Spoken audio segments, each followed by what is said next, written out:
जय श्री कृष्णा, राधे राधे। और आज हम बताने वाले हैं कि आखिर लड्डू गोपाल जी का नाम लड्डू गोपाल जी कैसे पड़ा, उनको नाम इस नाम से कैसे बुलाया जाता है।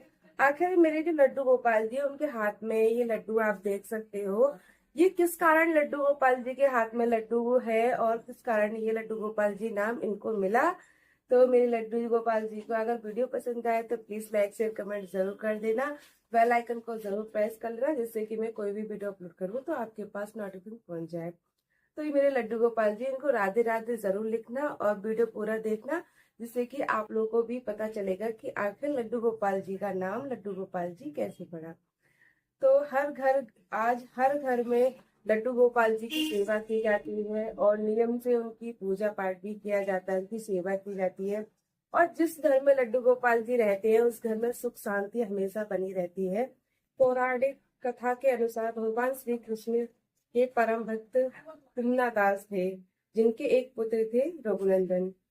तो कुमना दास अपने श्री कृष्ण जी से इतना प्यार करते थे, इतना ज्यादा, और उनके प्यार करके उनकी सेवा करते थे कि उनकी सेवा में हमेशा लिए रहते, उनकी भक्ति में हमेशा लिए रहते थे और उनको कभी छोड़कर कहीं नहीं जाते थे।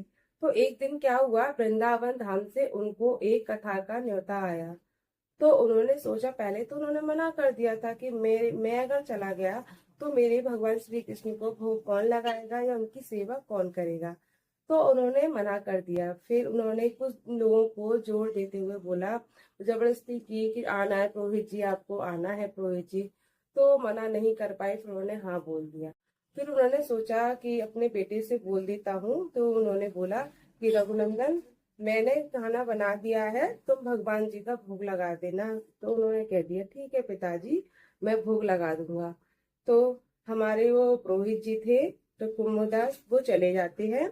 फिर उनके रघुनंदन पुत्र थे, उन्होंने श्री कृष्ण के लिए भोग तैयार करके और रख देते हैं।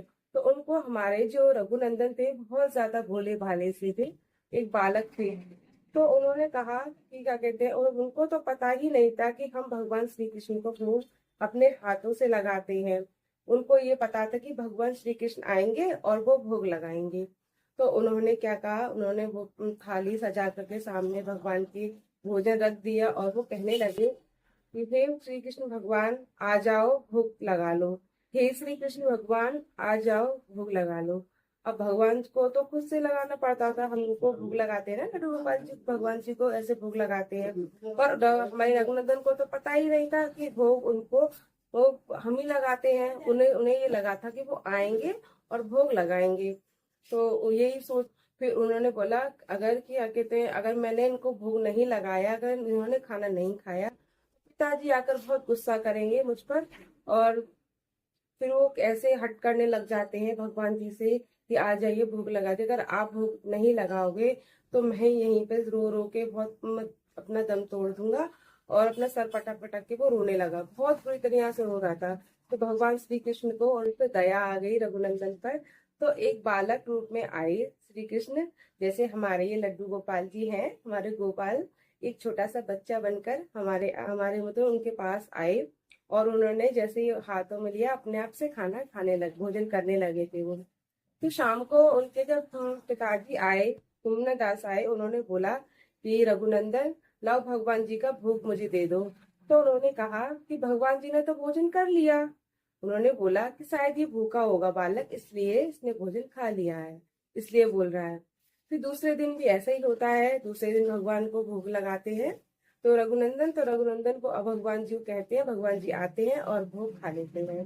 फिर दूसरे दिन वो पुरोहित जी बोलते हैं कि लाओ हमें भोजन दे दो, तो हम अपने भोजन कर प्रसाद ले लेते हैं। तो उनका ऐसा ही होता है कि भोजन, यही बोलते हैं कि हमारे श्री कृष्ण जी आए और भोजन कर लिया उन्होंने। इन्होंने कई दिन ऐसे हो जाते हैं, तो उन्होंने सोचा कि आज मैं देखता हूँ आखिर ये बालक खाता है या भगवान आके खाते हैं, आखिर क्या इसके पीछे क्या कारण है। तो एक दिन उन्होंने क्या करा, बेसन के लड्डू बनाए और रघुनंदन को दे देते हैं। तो रघुनंदन जी अपने श्री कृष्ण जी के पास लेकर जाते हैं और कहते हैं, हे श्री कृष्ण जी, आओ अपने प्रसाद ग्रहण कर लो, आ जाओ भोग लगा लो। तो श्री कृष्ण जी आते हैं, एक बालक रूप में आते हैं, छोटा सा बच्चा बन के, बस घुटुअन चलते हैं वो और हाथों में लड्डू ले लेते हैं।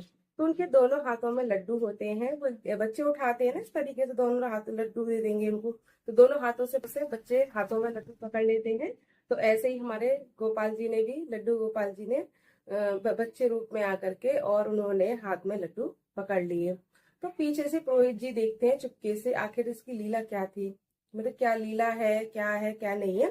तो पीछे से छुप करके वो देखते हैं। जैसे ही उन्होंने देखा कि भगवान श्री कृष्ण एक बच्चे रूप में, बालक रूप में आते हैं और दोनों हाथों में उनके लड्डू थमाए होते हैं, तो पुरोहित जी भागते हुए आते हैं उनके पास, तो चरणों में गिर जाते हैं, हे प्रभु आज तो आपने दर्शन दे दिए। ये इतने खुश होते हैं, रोने। तो जिस अवस्था में हमारे जो बालक थे, हमारे कन्हैया थे, दोनों हाथों में लड्डू लिए हुए, और ये आधा लड्डू उनके मुंह में था थोड़ा सा, और एक हाथ में आप देख सकते हैं इस तरह का लड्डू, इस तरह का उन्होंने दोनों हाथों में इस तरीके से लड्डू पकड़े हुए थे।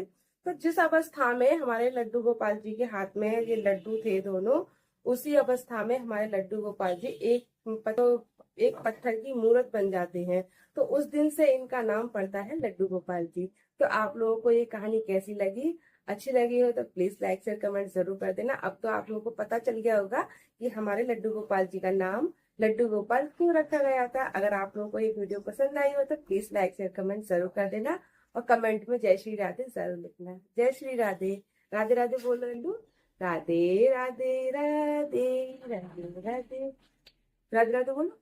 राधे राधे राधे राधे राधे।